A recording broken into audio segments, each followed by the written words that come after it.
My name is Rocket Ethereal. Today is September 29th, and this is Barrage. Artificial difficulty. We're going to need to define both of these words to start out with. So, artificial is defined as something that is caused or produced by a human, whereas the definition of difficulty is a thing that is hard to accomplish, deal with, or understand.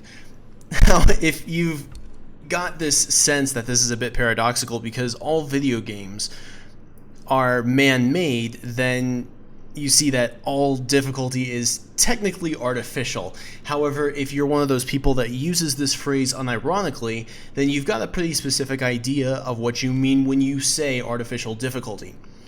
The reason I'm discussing this phrase is because it's usually used to discredit a game's apparent difficulty because it does something that appears to be cheap or reflects poor game design.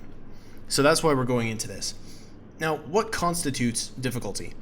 Let's say that it's the mechanics which are intended to create difficulty, and not any technological problems such as crashes, which may be part of the game, unless it's one of those strange projects where such a thing is an intentional part of the design, in which case the game is probably terrible.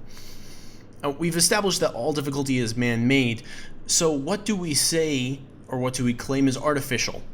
Some would argue that a lack of checkpoints or the presence of tricky design is artificial because it can be arbitrary and doesn't usually incorporate quote-unquote skill, but rather muscle memory and repetition. However, the definition of skill is the ability to do something well, or expertise. I Want to Be the Guy is a poster child for artificial difficulty because nearly everything in the game just requires enough dexterity to capitalize on your ability to memorize the same obstacles that are there for every run, and there's very few checkpoints. A player is usually going to have to overcome several consecutive screens in order to reach the next checkpoint, and this can cause great frustration. But I want to pose this question. Isn't someone who presses through and dies 1,000 times but beats the game more skilled than someone who doesn't beat the game and decides that the game isn't skill-based enough? Isn't the person who actually did it demonstrating enough of an ability to play the game well? Aren't they demonstrating enough expertise? From this, we can conclude that there is no such thing as artificial difficulty.